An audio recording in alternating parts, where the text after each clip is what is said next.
Aku berdiri mematung di tengah aula besar itu, dengan tangan menggenggam erat map merah bertuliskan logo kampus yang seharusnya jadi kebanggaan.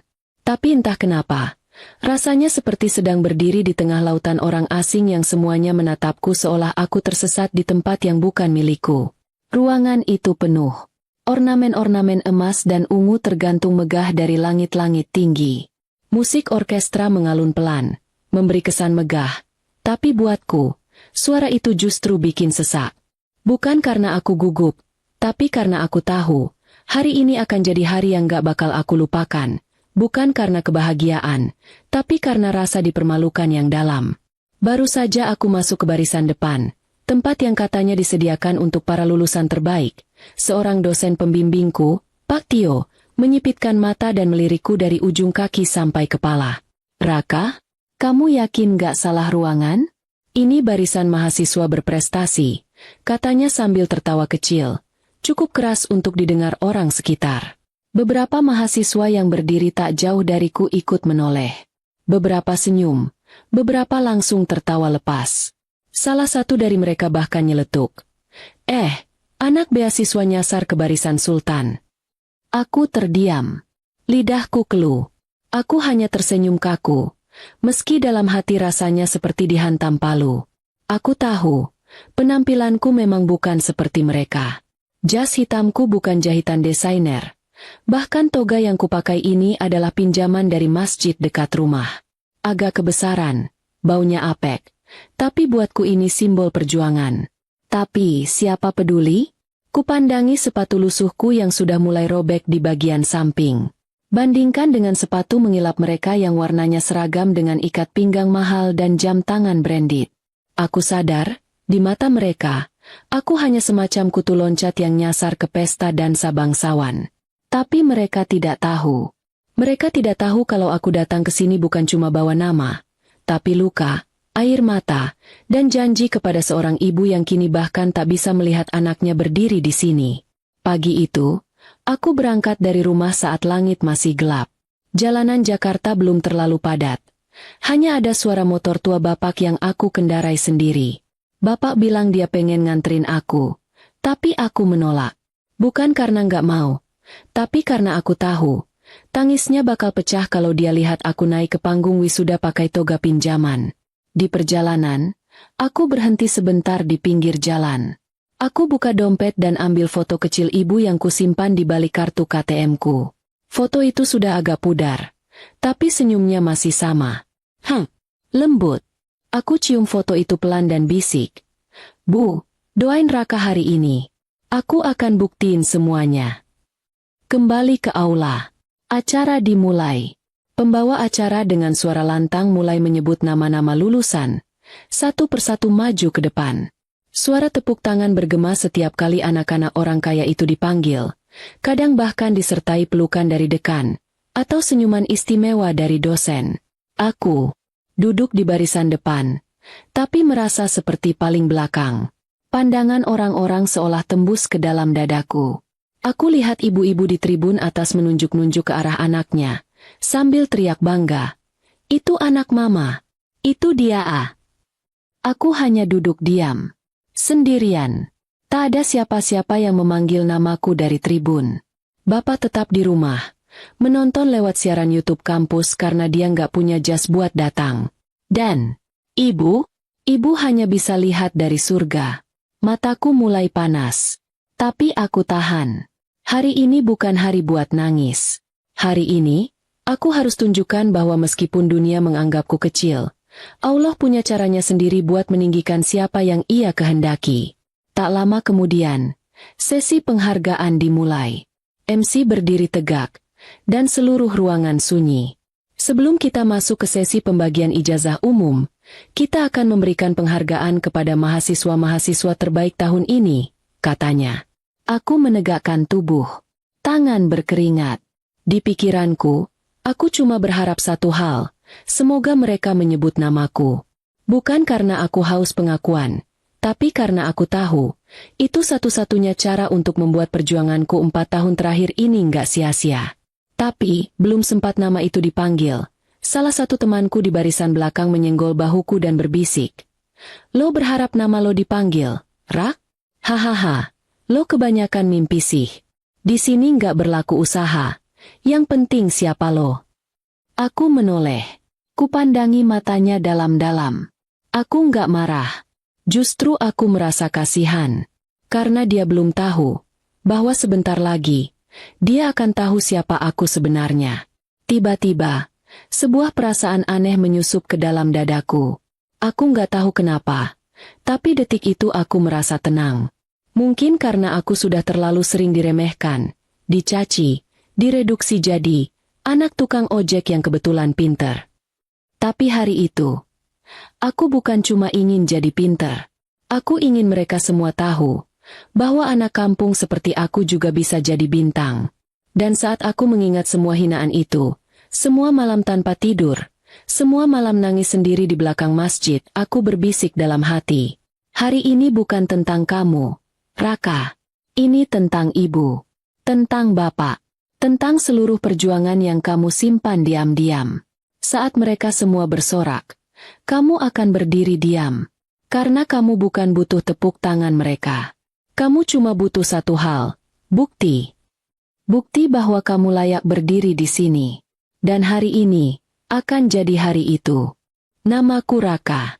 Dan aku anak dari seorang tukang ojek pangkalan.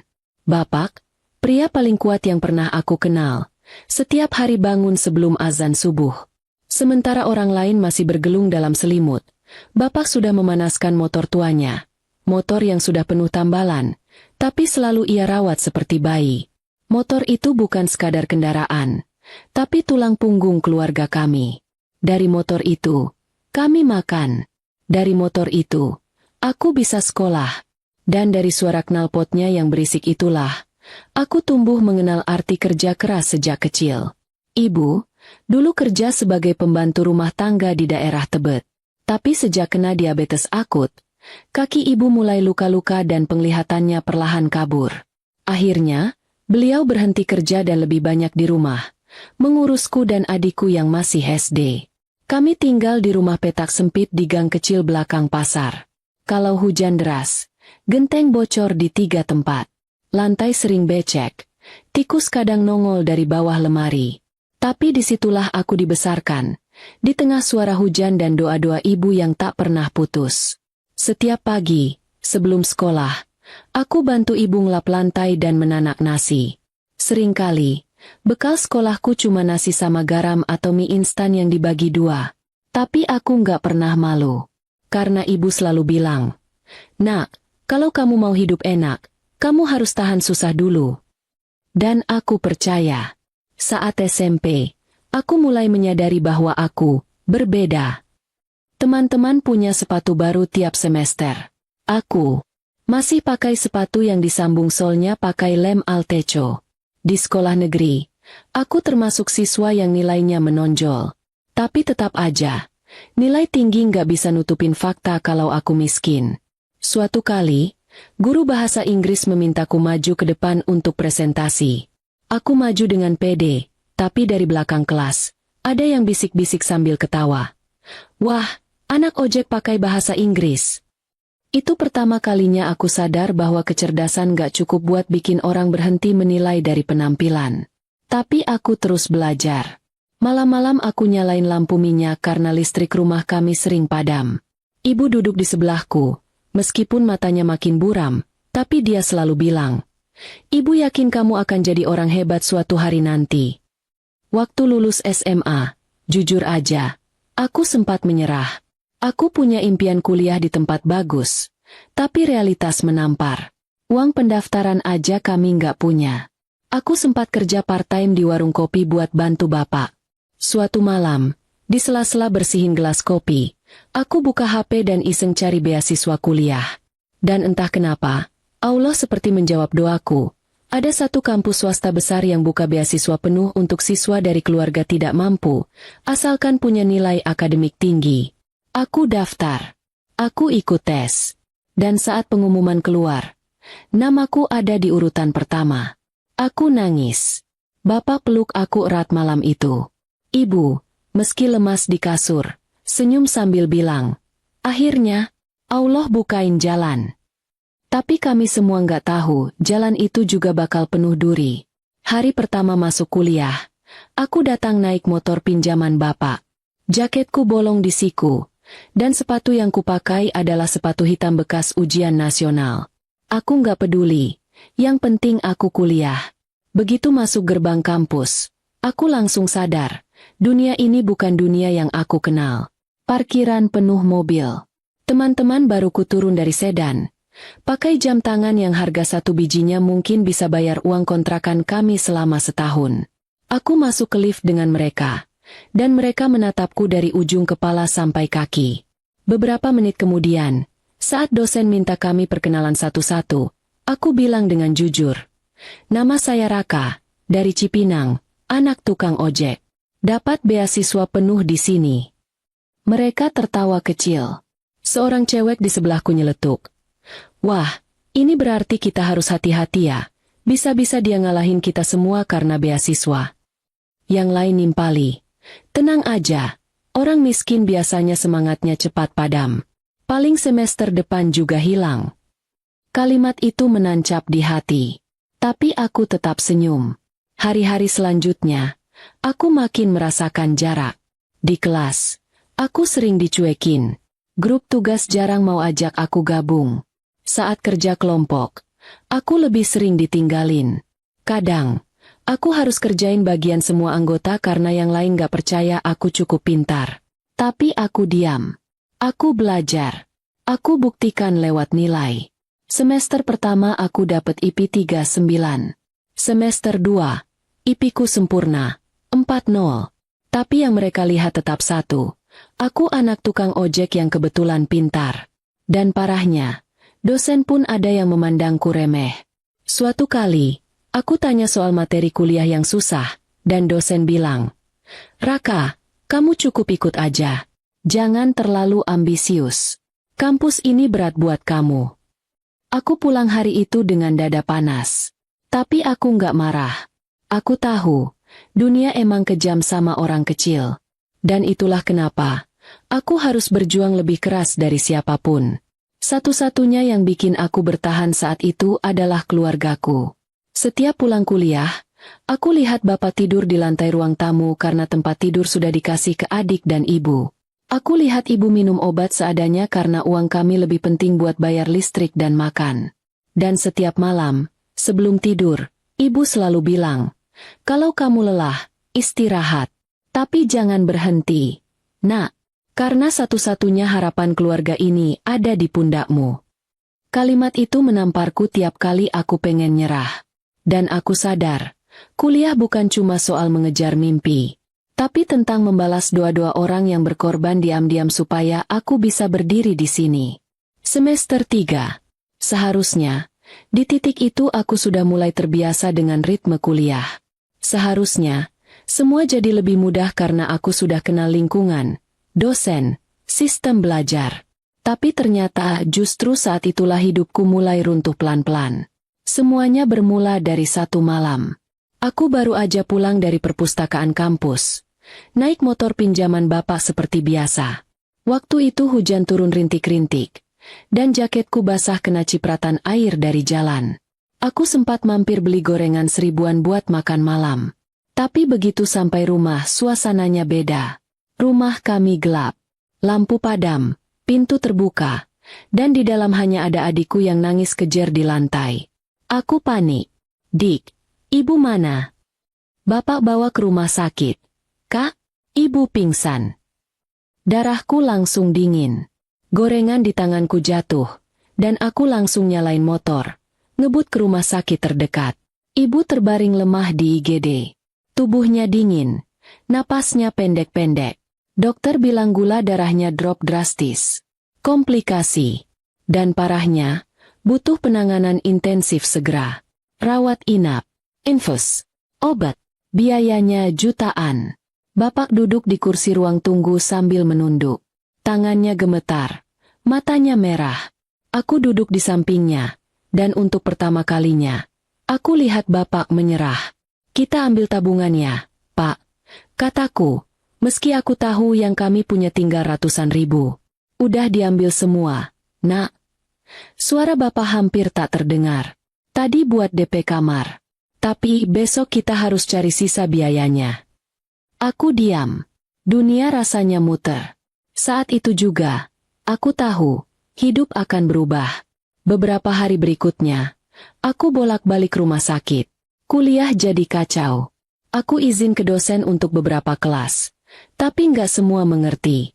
Salah satu dosen favoritku malah bilang, kalau kamu nggak bisa bagi waktu antara keluarga dan kuliah, mungkin ini bukan tempat yang tepat buatmu.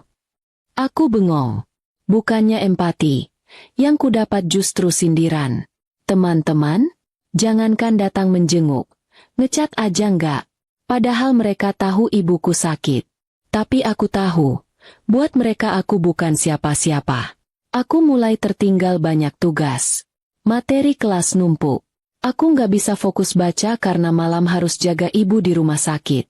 Kadang aku tidur di kursi plastik IGD sambil peluk buku catatan. Pernah suatu malam, saking lelahnya, aku ketiduran dan hampir jatuh dari kursi.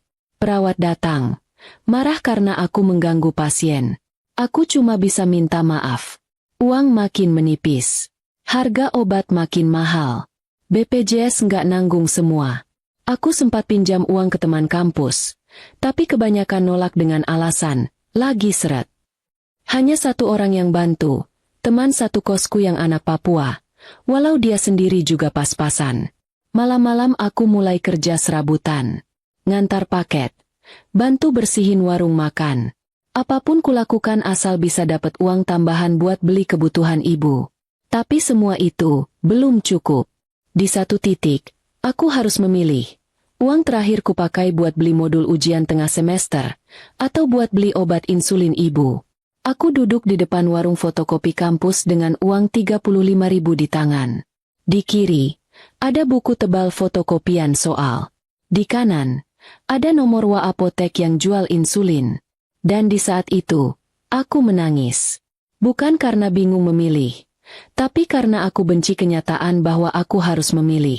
Akhirnya aku beli insulin. Ujian? Lewat. Beberapa hari setelah itu, aku memberanikan diri datang ke dosen koordinator dan minta ujian susulan. Aku datang dengan semua dokumen, surat keterangan rumah sakit, bahkan kwitansi pembelian obat.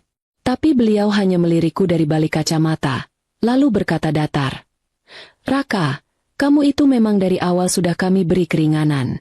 Jangan terus-terusan minta dispensasi. Mahasiswa lain juga punya masalah. Jangan jadi beban institusi." Aku terdiam. Ingin marah. Ingin teriak.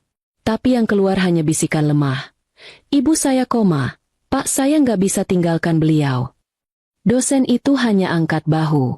"Kalau kamu nggak mampu ikuti sistem di sini, mungkin kamu perlu evaluasi pilihan hidupmu." Hari itu, aku pulang sambil naik motor sambil menangis. Air mata ngalir terus sampai kaca helmku buram. Aku parkir sebentar di pinggir jalan, matiin mesin, dan aku cuma diam. Untuk pertama kalinya, aku benar-benar ngerasa sendiri. Kayak semua orang jalan terus, dan aku tertinggal. Seperti orang asing di negeri sendiri. Seperti semesta lagi nunjuk aku sambil bilang, "Lo nggak cocok di sini." Di rumah sakit, ibu masih belum sadar. Bapak makin kurus. Adikku mulai bolos sekolah karena nggak ada yang jagain. Dan aku kehilangan arah. Nilai kuliahku jatuh. Dosen mulai menegur. Beasiswaku dalam ancaman dicabut karena absen dan nilai turun. Dan malam itu, aku nulis surat pengunduran diri dari kampus. Aku ketik pelan di warnet dekat rumah sakit. Tanganku gemetar. Wajah ibu muncul di benakku. Tapi aku coba buang jauh-jauh. Aku nggak sanggup lihat ibu kecewa. Waktu aku simpan draft surat itu ke flash disk, Mas penjaga warnet nanya, "Mau nyetak surat apa, Bang?" Aku jawab lirih, "Surat berhenti kuliah." Dia diam sebentar. Lalu dia bilang satu kalimat yang entah kenapa bikin aku urung cetak surat itu malam itu. "Sayang, Bang, dunia udah banyak yang nyerah. Bang jangan ikut-ikutan." Aku pulang malam itu dengan hati campur aduk. Dan untuk pertama kalinya aku mulai bertanya, Apakah semua ini masih layak diperjuangkan? Malam itu, aku pulang dari rumah sakit dengan langkah gontai. Jalanan sepi, hanya suara motor tua yang menemani keheningan. Angin malam Jakarta menusuk kulit, tapi rasanya tetap kalah dingin dibanding perasaanku sendiri. Setibanya di rumah, aku lihat lampu dapur masih menyala. Kukira semua sudah tidur, tapi ternyata bapak masih duduk di lantai, bersandar ke dinding, memeluk lutut. Di depannya ada amplop kosong dan beberapa lembar uang recehan yang baru dihitung. Dia nggak sadar aku sudah berdiri di ambang pintu. Aku duduk pelan di sampingnya. Belum tidur, Pak? Bapak tersenyum kecil. Tapi senyum itu kosong. Baru selesai hitung sisa uang. Ternyata masih kurang 50.000 buat beli insulin ibu besok pagi. Aku diam. 50.000. Jumlah yang buat sebagian teman kampusku mungkin cuma harga kopi pagi. Tapi buat kami, bisa jadi garis batas antara hidup dan mati. Gaji narik ojek hari ini nggak cukup, tanyaku pelan. Sejak ibu masuk rumah sakit, bapak jadi jarang narik. Gimana bisa konsen narik kalau pikiran di rumah sakit terus? Suara bapak makin pelan. Lagi pula, badan bapak juga udah nggak sekuat dulu. Hening. Hanya ada suara jam dinding berdetak, dan napas kami yang berat. Tiba-tiba, bapak menarik napas panjang dan berkata, "Nak, kalau kamu mau berhenti kuliah dulu, nggak apa-apa. Nanti kalau kondisi ibu udah stabil, dan kita udah ada uang, kamu bisa lanjut lagi. Sekarang kamu pikirin ibu dulu." Kalimat itu seperti petir yang menyambar tepat di dadaku. Aku menatap wajah bapak. Matanya yang lelah. Garis-garis di wajahnya yang makin dalam, pundaknya yang mulai membungkuk. Dia nggak ngomong karena pengen aku nyerah, justru karena dia sayang. Tapi itu juga bukti bahwa situasi kami sudah sampai di titik paling rawan. Aku nggak langsung jawab. Malam itu, aku tidur dengan mata terbuka, memandangi langit-langit rumah yang mulai retak. Suara tikus dari plafon, bunyi air menetes dari ember bocor di dapur. Semuanya berbaur dengan pikiranku yang kusut. Apa aku benar-benar harus berhenti? Besoknya, di rumah sakit, aku duduk di samping ranjang ibu. Tubuhnya lemah, tapi matanya terbuka. Pelan-pelan dia genggam tanganku. Senyumnya tipis. "Maaf ya, Nak, ibu jadi ngerepotin terus." "Jangan ngomong gitu, Bu. Raka yang harus minta maaf karena nggak bisa bikin ibu sembuh cepat." Ibu tersenyum lagi, lalu berkata pelan, "Kamu jangan berhenti sekolah ya." Aku menoleh, kaget. "Ibu tahu dari siapa?" "Ibu dengar waktu kamu sama bapak ngobrol semalam. Ibu belum tidur waktu itu." Aku terdiam. "Kamu itu harapan kita satu-satunya. Nak," lanjut ibu. "Kalau kamu berhenti sekarang, ibu malah makin sakit." Kalimat itu menusukku lebih dalam dari apapun. Di situ aku sadar, aku nggak bisa nyerah. Bukan cuma demi diriku sendiri, tapi demi ibu, demi bapak, demi keluarga kecil kami yang sudah terlalu sering dikalahkan dunia. Hari itu, aku ambil keputusan. Aku akan lanjut kuliah. Tapi dengan satu syarat. Aku harus cari cara bertahan hidup, walau itu berarti mengorbankan banyak hal. Aku mulai cari info kerja malam. Aku pasang pengumuman online. Aku tanya ke satpam kampus, ke petugas kantin, ke siapa saja yang kira-kira tahu lowongan. Apa saja akan kulakukan, asal halal.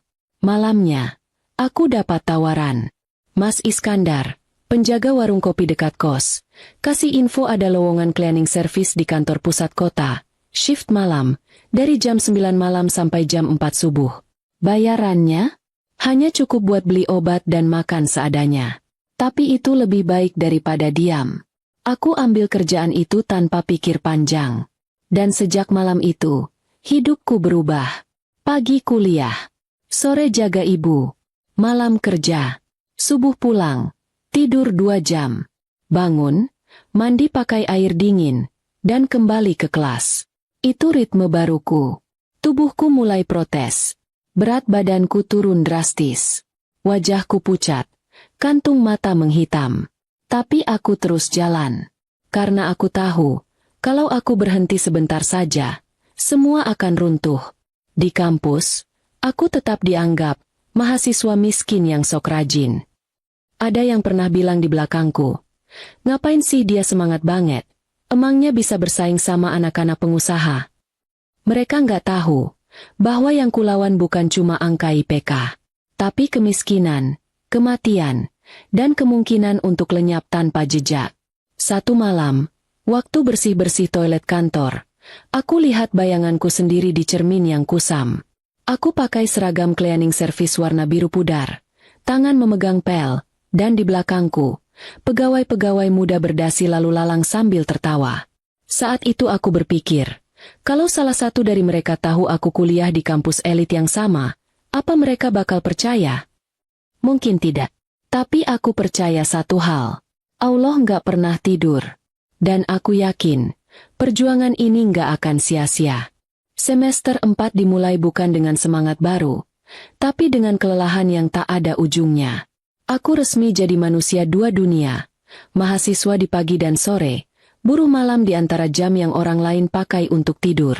Pukul 8 pagi aku harus duduk di bangku kuliah, pasang wajah cerah, dengar dosen bicara tentang teori manajemen atau etika bisnis. Padahal baru sejam sebelumnya aku lagi ngepel lantai kamar mandi kantor, bersihin sisa muntahan bos yang mabuk rapat. Kadang aku datang telat ke kelas, rambut masih basah, mata sembab, napas ngos-ngosan karena harus ngebut dari kantor ke kampus. Beberapa dosen mulai memperhatikan.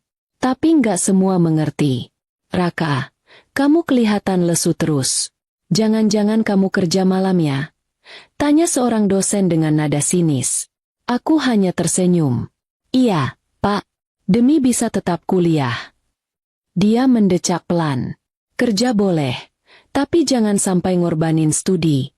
Kalau kamu capek, ya kamu yang rugi. Aku ingin menjawab bahwa bukan aku yang rugi, tapi sistem yang terlalu mewah untuk orang miskin seperti aku. Tapi tentu saja, aku diam. Karena diam adalah cara terbaik untuk bertahan tanpa memperkeruh keadaan. Kerja jadi cleaning service bukan hal yang memalukan. Tapi rasanya memang sulit. Apalagi kalau harus menyembunyikannya dari orang kampus. Setiap malam, aku pakai seragam biru muda dengan logo perusahaan outsourcing di dada. Aku ditugaskan membersihkan lantai 3-5 di sebuah gedung perkantoran elit di Sudirman.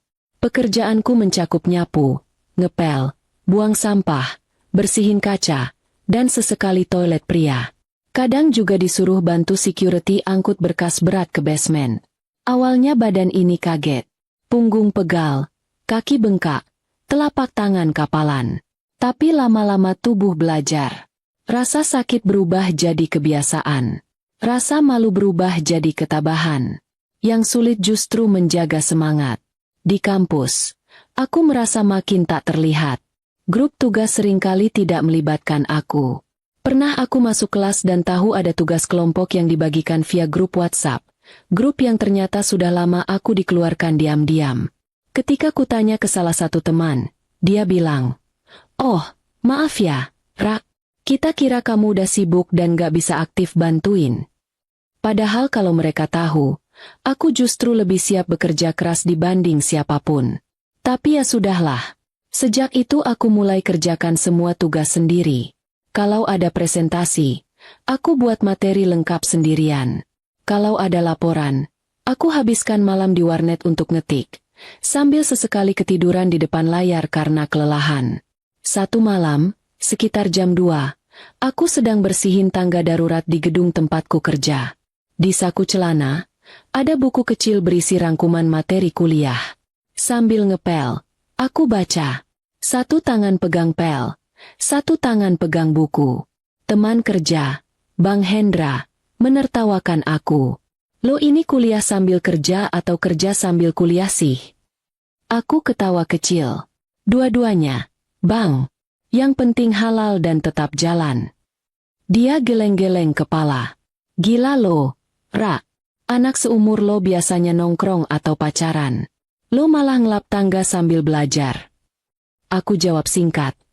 "Gue bukan anak biasa, Bang.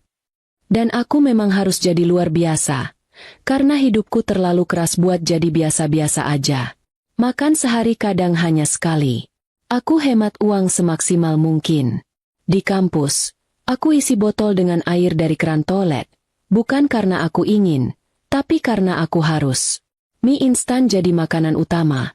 Dan nasi bungkus sisa catering kantor kadang jadi penyelamat saat lapar tak tertahan. Tidur? Itu barang mewah. Aku tidur 2 jam di antara subuh dan jam kuliah.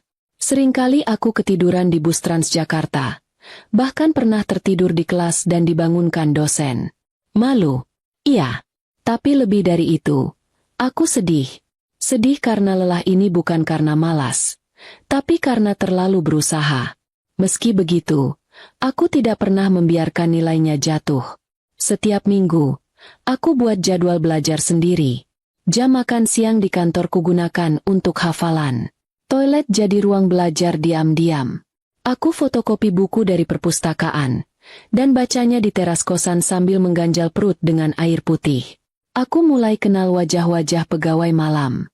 Mereka panggil aku, mahasiswa bersih. Beberapa kadang traktir aku kopi sachet atau sisa roti dari pantry. Dan meski dunia kampus terus menjauh dariku, aku merasa dunia malah memberiku tempat. Tempat untuk tetap hidup. Tapi bukan berarti aku selalu kuat. Pernah satu malam, aku kecelakaan kecil di jalan. Aku terlalu lelah, motor oleng, dan aku jatuh menabrak pembatas jalan. Lututku robek, tangan tergores. Tapi aku tetap datang kerja malam itu. Bang Hendra lihatku pincang waktu masuk kantor. Dan dia langsung marah. Lo itu masih muda, Ra. Jangan maksain badan kayak begini. Bisa mati lo. Aku jawab pelan. Kalau gue nggak maksain sekarang, Bang, nanti bisa lebih parah. Dia nggak jawab. Tapi malam itu, dia gantian bersihin tangga buatku. Meski aku lelah, sering nangis diam-diam, dan merasa nggak kuat, ada satu hal yang bikin aku terus jalan. Ibu. Setiap kali aku mulai kehilangan arah, aku ingat mata ibu, senyumnya, doanya, dan janji yang kubisikkan saat dia tidur di rumah sakit. Bu, aku akan terus kuliah, walau harus berdarah-darah. Dan janji itu adalah bahan bakarku. Semester akhir. Orang bilang, itu masa-masa paling menentukan dalam hidup mahasiswa. Tapi bagiku, itu justru masa paling gelap. Semua derita seperti datang beruntun, tanpa henti, tanpa jeda. Dan setiap kali aku berpikir, mungkin ini yang paling berat, hidup langsung membantah. Belum, masih ada lagi. Ibu kembali masuk rumah sakit. Komplikasi dari diabetesnya makin parah. Kali ini bukan cuma luka kaki yang tak kunjung sembuh, tapi ginjalnya juga mulai terganggu. Dokter bilang, kalau tidak cuci darah rutin, kondisinya akan terus menurun. Cuci darah. 2 kata yang terdengar sederhana. Tapi biaya yang dibutuhkan luar biasa besar untuk kami. Bapak makin kurus. Aku jarang lihat dia makan. Dia bilang, Bapak udah kenyang. Tapi aku tahu, itu bohong. Dia hanya ingin menyisakan makanan buat aku dan adik. Aku sendiri makin tak karuan. Siang kuliah, malam kerja. Subuh jaga ibu di rumah sakit. Kadang aku tertidur di kursi tunggu. Kadang aku menulis skripsi sambil nahan kantuk di lantai lorong RS yang dingin. Skripsi itu, satu-satunya jalan untuk bisa lulus. Tapi menyelesaikannya di tengah badai seperti ini, nyaris mustahil. Laptopku rusak total. Laptop pinjaman dari masjid itu tiba-tiba mati total saat aku sedang ngetik bab 3. Filenya nggak sempat dibackup. Semua draft, data wawancara, hingga grafik yang kubuat selama berbulan-bulan, lenyap. Aku sempat bengong di warnet, menatap layar yang kosong. Nafasku berat. Di ruangan yang penuh suara keyboard dan bau rokok itu, aku merasa seperti tenggelam. Aku keluar dari warnet dan berdiri di trotoar, menatap langit malam Jakarta yang keruh. Dan untuk pertama kalinya setelah sekian lama, aku menjerit. Aku menjerit pelan. Dalam hati, kenapa semuanya datang bersamaan, Allah? Tapi aku tahu, pertanyaan itu tak akan ada jawabannya sekarang. Tanpa laptop, aku kembali ke cara lama, nulis di buku, lalu ngetik ulang di warnet. Aku bawa catatan tangan kemana-mana. Di dalam tas, di saku jaket, bahkan di kantong celana. Aku nulis di halte, di toilet kantor, di ruang tunggu rumah sakit. Kadang, aku nulis sambil berdiri di bus, menggenggam tiang sambil mencoret-coret paragraf. Dosen pembimbingku, yang dari awal sudah tidak terlalu percaya padaku, makin ketus setiap bimbingan. Setiap kali aku serahkan draft, dia membaca cepat, lalu menggeleng. Raka, kamu ini terlalu ambisius. Topikmu terlalu berat. Gaya bahasamu nggak ilmiah. Kamu terlalu maksain diri. Aku diam. Padahal aku tahu, draft yang kubuat sudah melalui begadang berhari-hari, membaca puluhan jurnal, dan mengetik ulang dari buku catatan yang kusalin tengah malam di pojokan warung. Tapi dosenku tak pernah tahu itu. Dan mungkin, tak pernah mau tahu. Di rumah sakit, kondisi ibu makin menurun. Dokter menyarankan untuk rawat inap jangka panjang. Biaya makin menggila. Aku makin sering tidak makan. Berat badanku turun sampai 7 kilo dalam 2 minggu. Jaket yang dulu sempit, kini longgar. Wajahku pucat. Di kampus, beberapa teman mulai bertanya, "Lo sakit, Rak?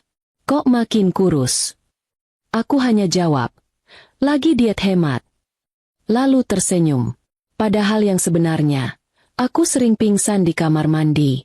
Aku sudah tak kuat. Pernah satu hari, aku jatuh pingsan di perpustakaan.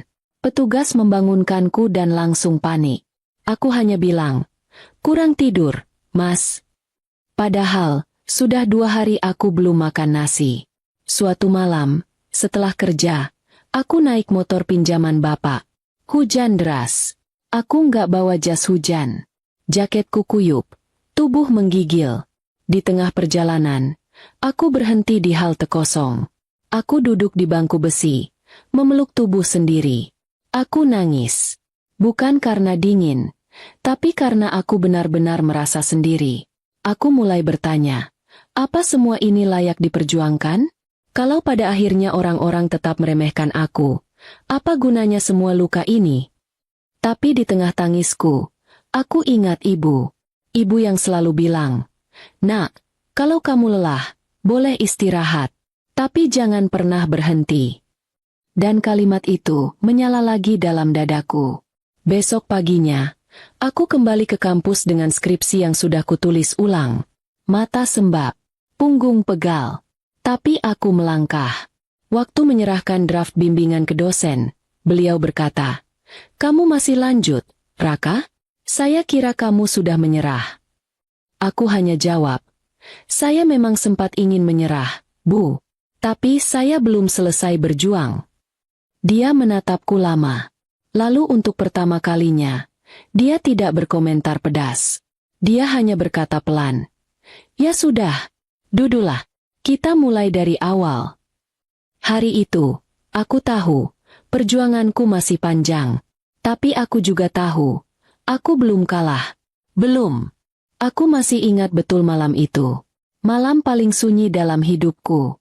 Dan paling dingin, bukan karena hujan atau angin, tapi karena sebuah kabar yang mencabut setengah jiwaku. Aku baru saja keluar dari warnet. Jam 3 pagi lewat. Di tangan kiriku ada flash disk berisi file skripsi bab 5 yang baru selesai kugarap. Di tangan kanan, ada plastik kecil berisi mie instan, bekal makan sebelum tidur. Langkahku cepat. Kepalaku pening karena belum tidur seharian. Tapi ada rasa puas karena skripsi hampir selesai. Aku bahkan sempat tersenyum sendiri saat jalan kaki menuju gang rumah. Tapi senyum itu lenyap dalam hitungan detik. Dari kejauhan, aku lihat banyak orang berkumpul di depan rumah. Lampu teras menyala terang. Suara tangis terdengar samar. Jantungku berdetak tak karuan. Langkahku terhenti. Aku tahu sesuatu yang buruk terjadi. Langkahku berubah jadi lari. Plastik di tangan jatuh. Aku nggak peduli. Aku terobos kerumunan, dan mataku langsung menangkap tubuh ibu terbujur kaku di atas kasur ruang tamu. Diselimuti kain putih. Mulutnya terkatup rapat. Matanya tertutup. "Ibu." Tanganku gemetar. Lututku lemas. "Bu."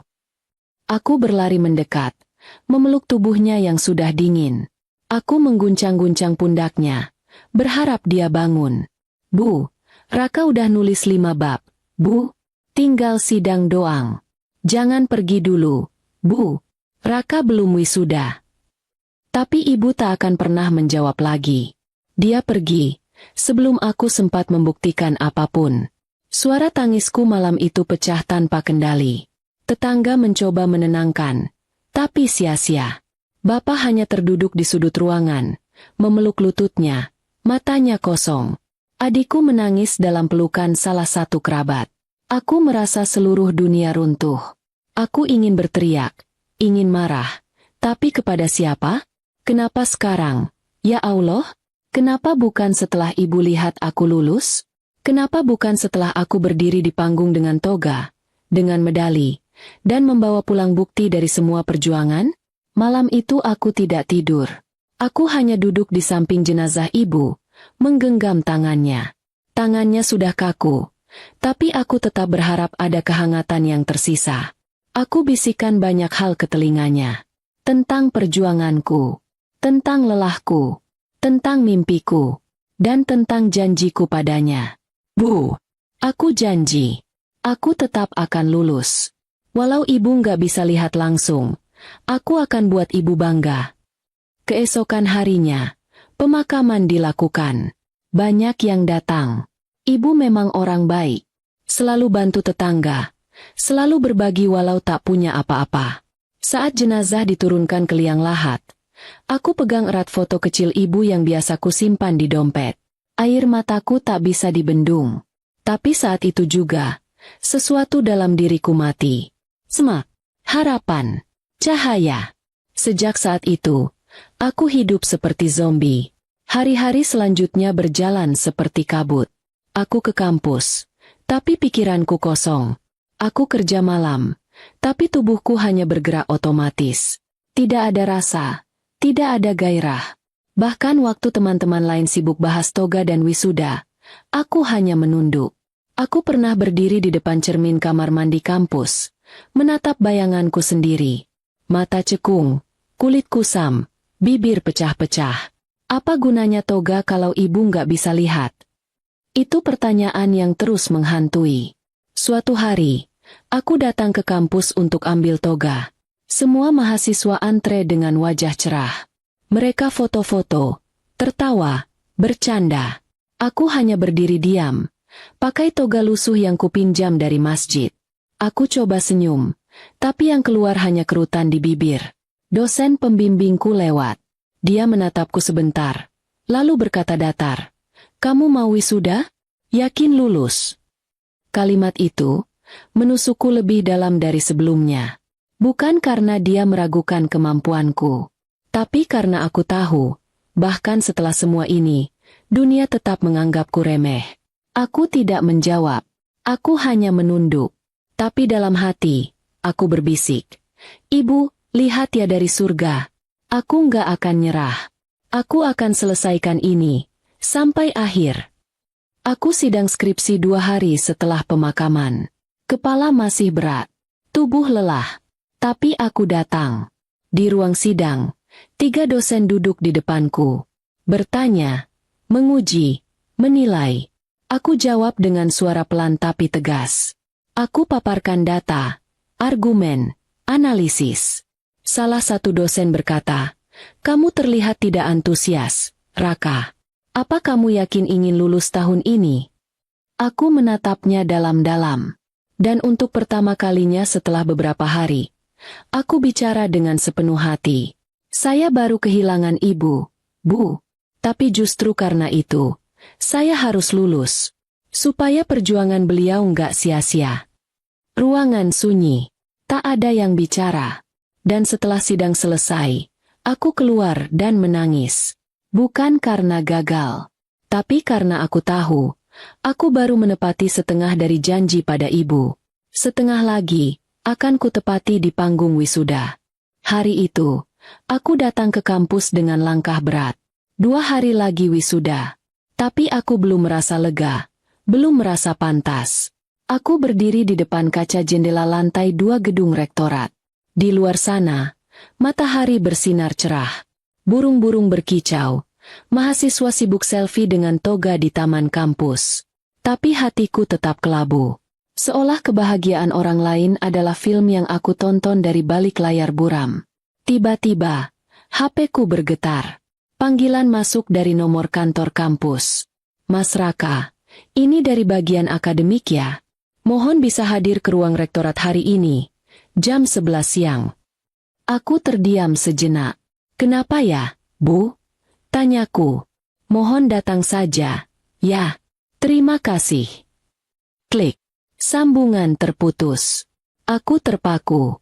Jujur saja, insting pertamaku bukan senang, tapi takut. Aku langsung panik, berpikir hal-hal buruk. Jangan-jangan skripsiku bermasalah? Jangan-jangan aku nggak lulus? Atau salah input nilai? Atau toga yang kupakai ternyata bukan milikku? Kepalaku pusing. Langkahku gemetar. Tapi tetap aku paksakan naik ke lantai 4. Ruang rektorat. Sesampainya di sana, aku dipersilakan duduk oleh Mbak Admin. Tak lama, pintu ruangan terbuka dan 2 orang staf akademik serta 1 dosen senior masuk. Aku berdiri, menyambut mereka dengan gugup. Lalu, salah satu dari mereka, Pak Hashim, dosen yang aku tahu jarang bicara panjang lebar, tersenyum padaku dan berkata, Mas Raka, kami panggil ke sini bukan karena masalah, tapi karena berita baik. Aku menelan ludah. Berdasarkan rapat panitia akademik dan hasil evaluasi kelulusan, Anda dinyatakan sebagai lulusan terbaik tahun ini. Aku terdiam. Maaf, saya. Pak Hashim mengangguk. Ya, nilai IPK Anda tertinggi di angkatan. Skripsi Anda termasuk yang paling kompleks dan diselesaikan dalam waktu yang cepat. Dan Anda juga mencatat kontribusi akademik lewat pengabdian masyarakat dan keterlibatan dalam penelitian kampus. Aku masih berdiri seperti patung. Kupikir mereka salah. Kupikir ini jebakan kamera. Tapi kemudian mereka memberikan secarik surat resmi. Namaku tercetak jelas di situ.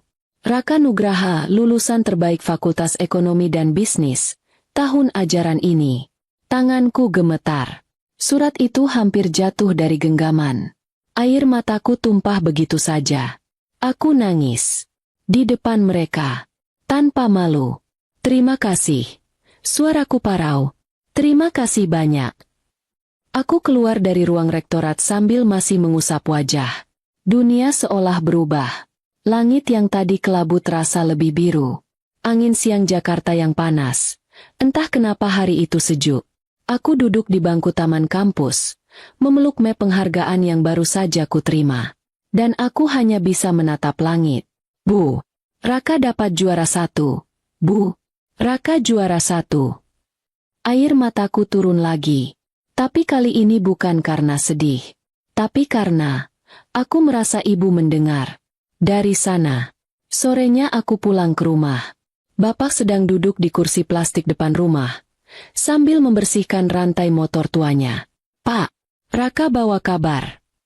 Bapak menoleh, mengangkat alis. Kabar apa? Aku berlutut di depannya, menyerahkan surat penghargaan. Raka jadi lulusan terbaik. Pak. Bapak menatapku. Lama. Tangannya berhenti bergerak. Matanya mulai berkaca-kaca. Dia peluk aku erat-erat. Pelukan seorang ayah yang terlalu lama menahan tangis, menahan harapan, dan hari itu, akhirnya pecah. Raka. Anak bapak. Juara 1. Aku peluk dia lebih erat. Kami sama-sama menangis. Aku tahu, malam itu, ibu juga ikut memeluk kami dari langit.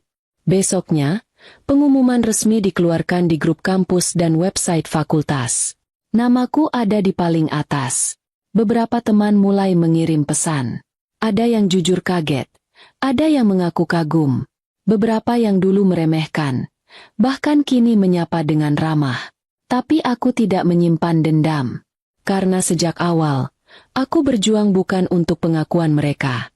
Aku berjuang, demi ibu, demi bapak, demi diriku sendiri.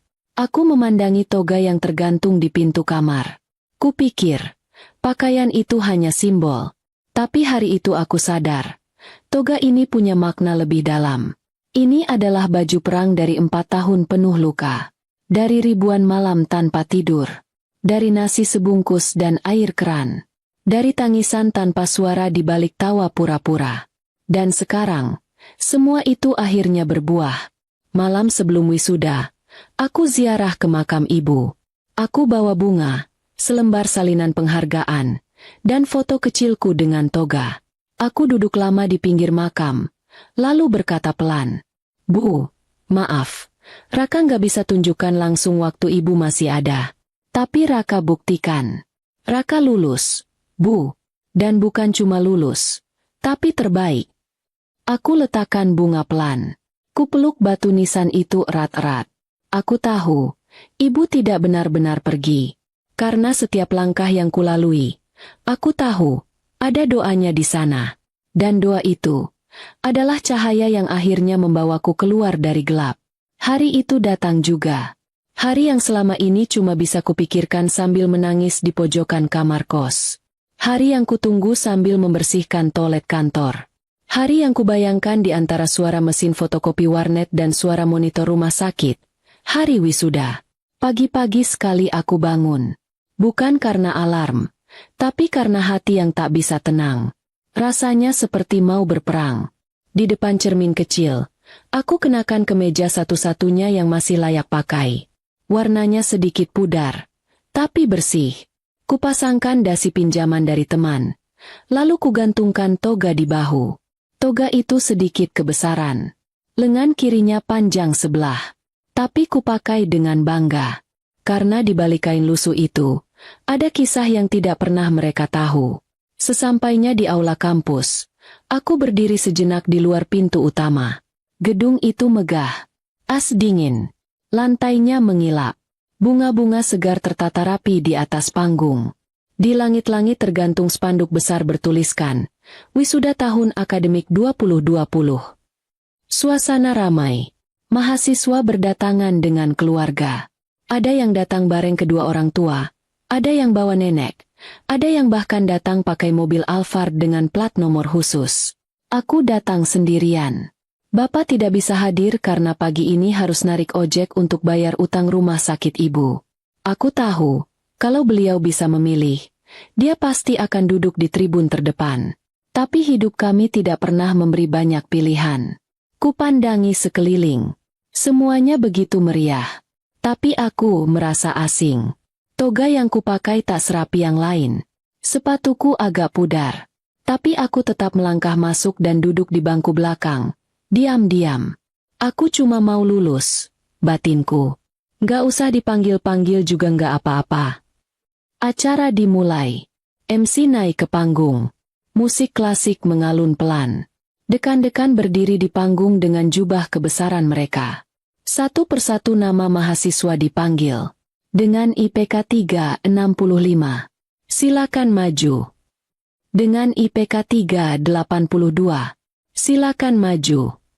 Aku tepuk tangan pelan. Sambil menunduk. Sambil menghitung. Namaku pasti di tengah-tengah aja. Atau malah terakhir. Lalu, tiba-tiba, MC berkata, "Baiklah, hadirin sekalian. Sebelum kita lanjut ke pembagian ijazah umum, kami ingin memberikan penghargaan untuk lulusan terbaik tahun ini." Aula jadi senyap. MC melanjutkan, suaranya lantang. Dengan IPK sempurna pukul 4, kontribusi akademik luar biasa, serta ketekunan yang menginspirasi, kami persembahkan penghargaan lulusan terbaik kepada Raka Nugraha. Detik itu juga, seisi ruangan seperti membeku. Mata semua orang langsung beralih ke satu titik. Ke arahku. Aku kaku. Nafasku berhenti. Mataku membelalak. Tanganku gemetar. Aku tidak percaya. Aku mengira aku salah dengar. Tapi MC ulangi lagi. Silakan maju ke panggung. Raka Nugraha. Aku berdiri. Kursiku geser pelan. Semua mata menatapku.